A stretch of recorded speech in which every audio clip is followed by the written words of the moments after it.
Who doesn't want to hit someone? This brain cancer survivor isn't letting balance issues get in the way of making a tackle on the football field. And it's just the smell, you know, and it lets you know Christmas is truly here. Why buying a real Christmas tree may be good for your health. And we get an update on what states are doing with their slice of the $50 billion opioid settlement.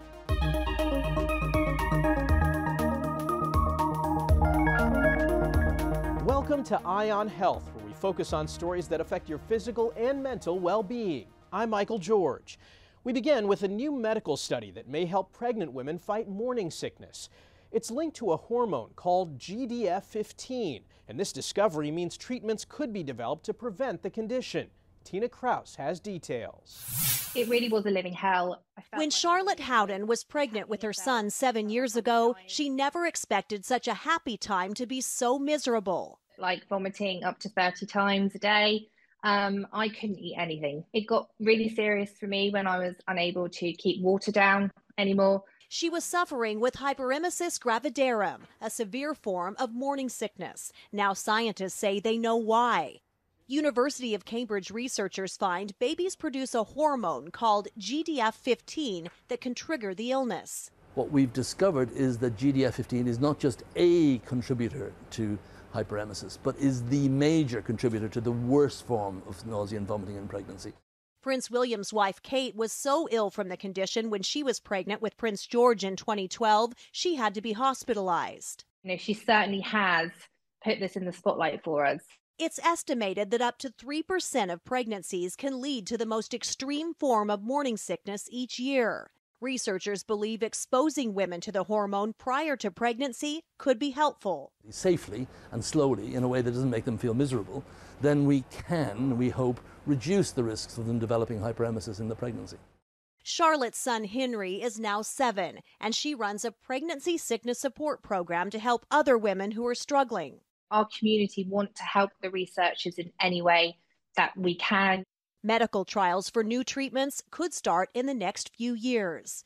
Tina Kraus, CBS News, London. 'Tis this season for joy and holiday celebrations and maybe a little weight. Stephanie Stahl has tips for how to avoid putting on the pounds this holiday season. From holiday cookies to cakes and all the other yummy carbs, overdoing it on holiday treats can be the gift that keeps on giving. The average person gains about a half a pound to 1 pound during the holiday season. Doctors say many people don't lose that weight, and over time, it can add up. Puts us at risk for problems such as diabetes, heart disease, hypertension, some types of inflammatory problems such as even some cancers. Maintaining a healthy weight during the holidays can be hard. Experts say it's okay to enjoy foods you love, but be strategic. Stay on your focused mealtime plans, which means if you have breakfast, have your breakfast. Stick to your lunch. Try not to overindulge and skip meals. The doctor says it's best to limit sugary drinks and alcohol, which can add empty calories. And remember to keep up with exercise. Even a 10-minute walk after or before holiday gatherings will be helpful. And try to control your stress levels. We tend to eat more when we're stressed. And then there's the grazing that often happens at holiday parties. Have a small plate to place the food on rather than doing the eat and peck method. You tend to eat more calories with that. Having a smaller plate may help to kind of limit those calories. Finally, slow down and savor the holiday food. You're typically going to be more conscientious of what goes in your mouth. And plus, what goes in your mouth, you must enjoy. When you go to holiday parties, experts say don't go hungry. It's best to have a little healthy snack before you go so you're less likely to overindulge. Stephanie Stahl, CBS News, Philadelphia. The American Cancer Society estimates that more than 12% of women will develop breast cancer in their lifetime, and about 43,000 women die every year. There's a promising new trial for a vaccine that may significantly lower the chance of getting breast cancer. Ashley Sharp spoke with the first woman to receive the shot. When Jennifer Davis heard the words, "You have cancer," her mind instantly went to her family. It was very hard to tell them and try and just be strong for them. A 2018 biopsy found triple-negative breast cancer, the disease's most deadly and aggressive form. Statistics on that were scary. After chemo, a double mastectomy, and radiation, Jenny was free of cancer, but not the fear that lingers. I was always nervous and afraid of it coming back. So when she learned of a vaccine trial, a developmental drug to prevent breast cancer from coming back, she thought, what do I have to lose? It was something that was going to give me peace of mind. If this could work for me, then I wouldn't have to worry about a recurrence. Jenny was the first woman in the world to take the vaccine, researched for more than 2 decades at the Cleveland Clinic, then developed with Anixa Biosciences in San Jose. Is it in essence teaching your body not to grow a tumor? Is that what it does? That's exactly right. It's teaching your body to destroy the cells that can grow a tumor. 16 women, including Jenny, have now taken the vaccine in its first trial. The results are incredibly promising. The vision one day is going to be able to give this to any woman who wants to prevent cancer ever occurring in her body. A promising find for the future of fighting cancer that started with one woman. The bigger picture of this is really just overwhelming for me. But hopefully ends with every woman. Ashley Sharp, CBS News, Sacramento. A new report from KFF Health News is highlighting how some of the $50 billion opioid settlement is being spent. The payments come from more than a dozen companies that made, distributed, or sold prescription opioid painkillers that were sued for their role in fueling the overdose epidemic. States and local governments nationwide are receiving funds over the next 2 decades. Most of it is required to fight the opioid crisis. But there's nothing in the settlement that dictates exactly what that means. Only 16 states have promised to fully report how they spend the money, 4 of them announcing they would do so in just the past few months. Meanwhile, 15 states haven't promised any reporting, though they can still choose to do so if they wish. For more on this, Bradley Blackburn spoke with Aneri Patani, a senior correspondent with KFF Health News. Aneri Patani with KFF Health News, thank you for being with us today. Thanks for having me. So, Aneri, let's start with this. Not all states have promised to fully report how they're spending this money. But for those that are saying where it's going, what do we know about how it's being spent? So you're right that we only have a very narrow window into this spending. A lot of states are not being public about it. But from what we know, there are some common themes in the way states are spending the money. So a lot of them are putting money towards treatment programs, whether that's residential rehabs or outpatient treatment. A lot of folks are also putting money towards buying naloxone, which is a medication that reverses opioid overdoses. Another common area we've seen with a little more controversy is funding law enforcement efforts. So buying patrol cars or technology that can hack into cell phones, with the idea being that that can help police interrupt drug trafficking.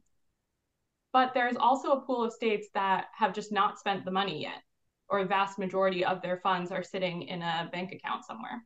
Of all the states in this settlement, only 16 states have publicly committed to reporting how they spend all of their money. So why don't states have to do that? And what is the risk if the public doesn't know where these funds are going? The truth is, in the settlement agreements, there are almost no national reporting requirements. So the 16 states you mentioned that have committed to publicly reporting have done that on their own. Maybe they passed their own law, there's an executive order, but there's no national requirement for all these states to say, we spent X number of dollars on treatment and Y number of dollars on recovery housing or anything of that nature. And so the fear people have with this is that maybe the money won't go towards the opioid crisis. Maybe it will be used for, filling budget gaps or another urgent crisis that the county or state government feels it needs money for. And if the public or others can't track this money, it's easier for it to be misused. And that's the worry that people have. This is not the first time that we've seen major companies settle with states. It happened with the tobacco industry. Were there lessons learned from that process? Absolutely. With the tobacco master settlement, which happened in the late 90s, states got all this money from the companies that sold cigarettes, and they were, in theory, supposed to use it to address anti-smoking programs. But there were no requirements for them to do so. And what we saw happen with that money is the vast majority went to anything and everything else other than smoking. It went to corporate tax breaks, it went to building new roads, it went to subsidizing tobacco farmers in certain states.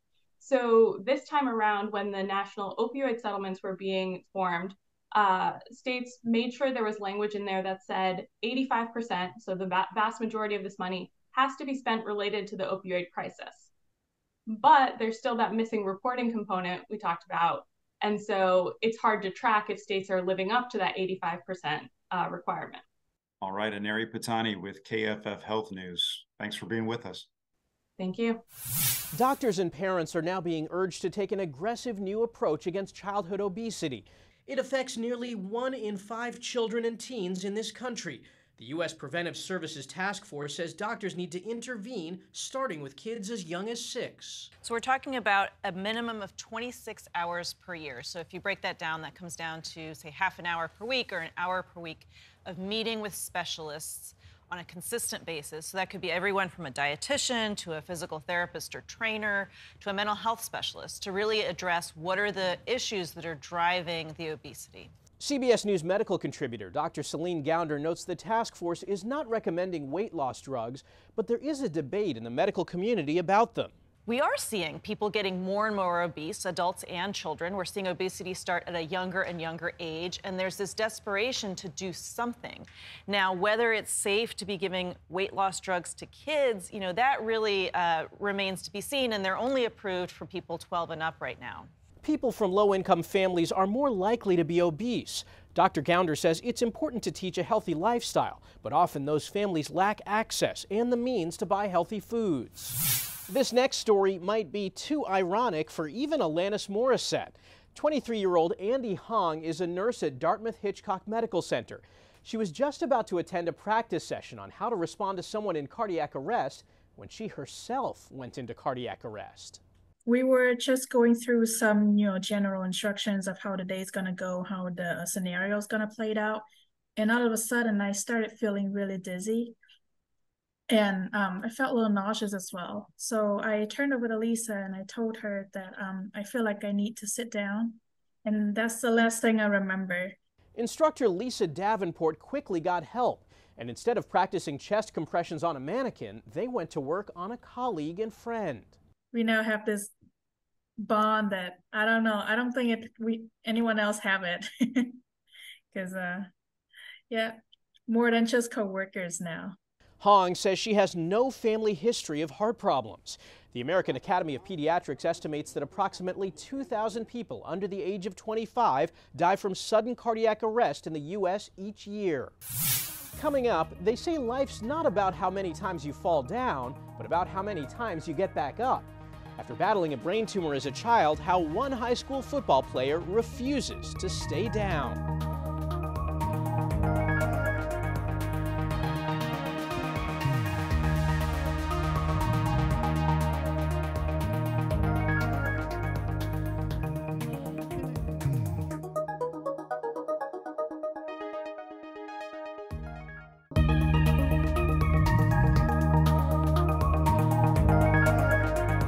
Welcome back. The FDA approved the first gene therapies to treat patients with sickle cell disease. About 100,000 Americans, mostly people of color, are living with this painful condition that dramatically shortens a person's lifespan.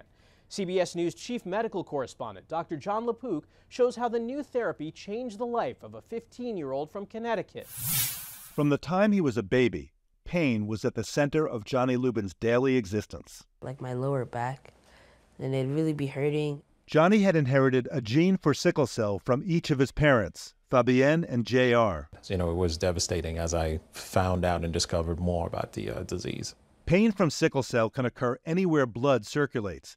That's because red blood cells, normally donut-shaped, bend into inflexible sickle shapes, causing them to pile up inside blood vessels and prevent the normal delivery of oxygen throughout the body. Complications include bone deterioration, strokes, and organ failure. For more than a decade, Johnny was in and out of the hospital. We felt like he suffered for so long and so much that we wanted to try, anything. In the past, that would have meant correcting those abnormal red blood cells using donated bone marrow. As an only child, Johnny had only about a 15% chance of finding a match.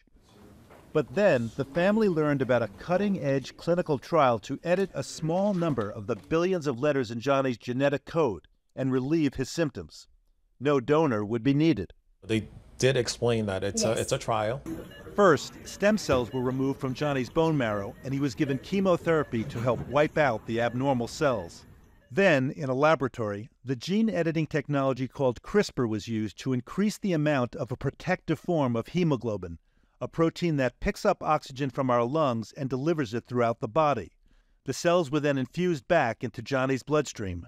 Dr. Monica Bhatia is chief of pediatric stem cell transplantation at New York Presbyterian Columbia and Johnny's doctor. You're reprogramming your cells to produce fetal hemoglobin. And it's been widely known those who have higher levels of fetal hemoglobin tend to have less severe symptoms of sickle cell disease. As an investigator in the CRISPR trials, Dr. Bhatia was well aware there was no margin for error. You know, you're changing somebody's DNA, so obviously you want to make sure that the corrections you're making are the ones you want. October 4th was infusion day. We like to call that my second birthday. After 5 weeks in the hospital and 6 months out of school, Johnny was living a whole new life. I thought that was pretty cool, how I have like new cells.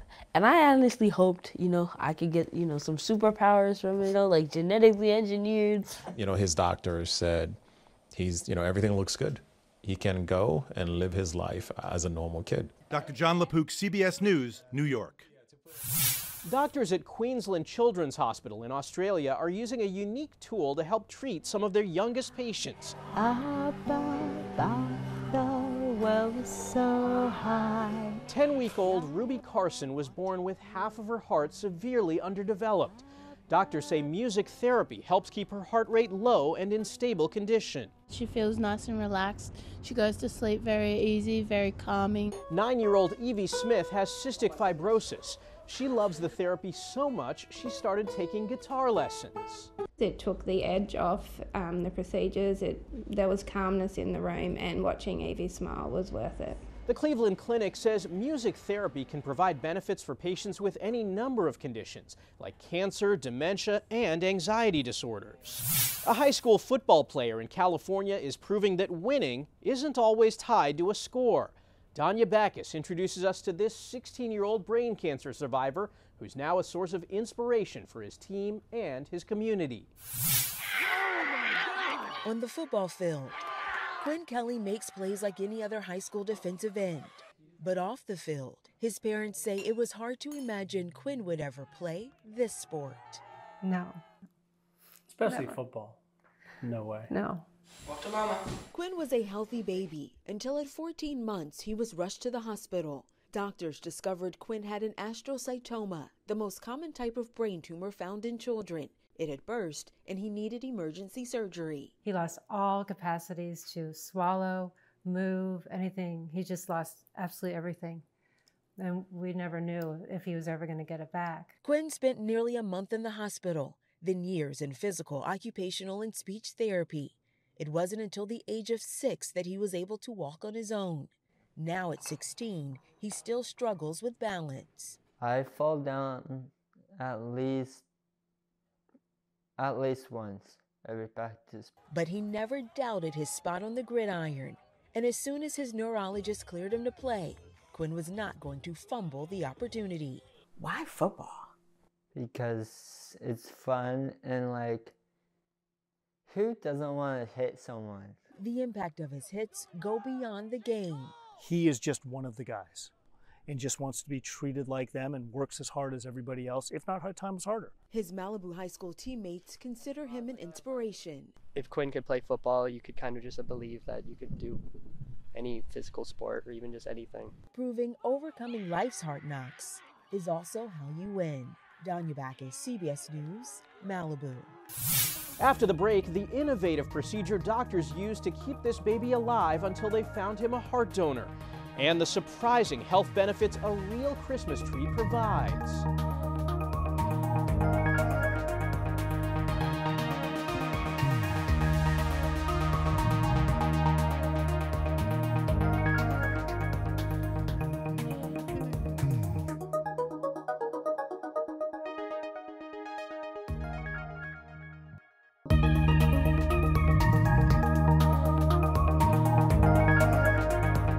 Welcome back. could real Christmas trees be good for your mental health? New research from West Virginia University suggests the holiday tradition can reduce stress and mental fatigue by putting people in touch with nature. Natalie Brand has the details from Virginia. I think we've got what we want somewhere back this way. Searching high and low for the perfect Christmas tree is tradition for Penn and Elizabeth Agnew. It gets me in the spirit. I love going out and looking for the trees. Oh, I come up here and wander around because I do like to be in the trees. Taking in the fresh pine, also therapeutic for Will and Sierra Patterson. It's just the smell, you know, and it lets you know Christmas is truly here. I definitely feel myself being happier just seeing all the trees here.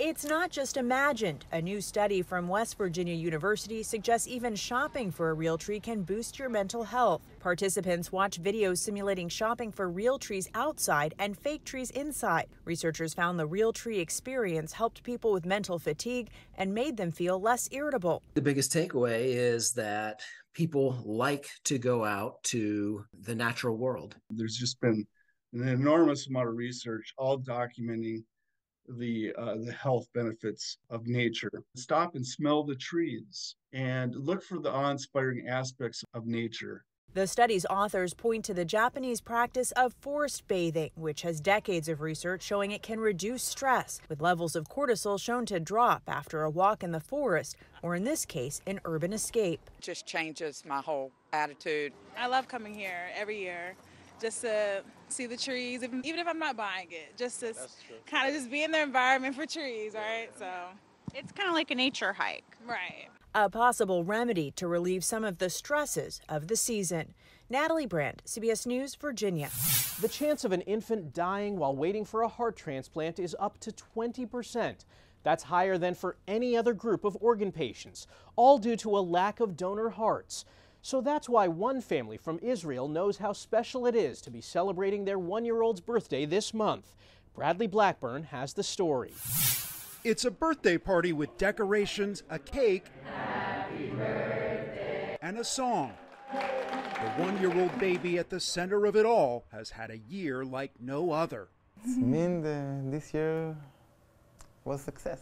Before Nathaniel was born last December, he was diagnosed with a rare heart condition, dilated cardiomyopathy, crippling the function of one side of his heart. Doctors told his parents there was no chance he'd survive. We say that we will do everything, whatever it takes for him to be alive. The family from Israel traveled to New York for his birth, where specialists at NYU Langone knew Nathaniel's life depended on a heart transplant. But he had to live long enough to wait for a donor. We realized that the dangers of using a ventricular assist device in a small child like this are far too great. And so for that reason, we decided to use an innovative approach. Instead of an artificial heart machine, doctors used an innovative hybrid technique to boost his blood flow and buy Nathaniel time. At the time when we performed the procedure, we could find no other institution across the world that had done it. When he was 6 months old, Nathaniel received his new heart, which will now grow with him. He's thriving. His heart is working perfectly. He can live with it for decades to come. Correct. His parents say the change is already remarkable. It's amazing. And they are thankful for the donor family who made it possible. Amazing people. Yeah, they did the bravest decisions that they could have in the hardest moment of their life. Grateful for a new heart and for the medical team who helped Nathaniel reach his first birthday. Oh my goodness. And share the hope for many more to come. Bradley Blackburn, CBS News, New York. That's this week's Eye on Health. I'm Michael George. Thanks for joining us and be well.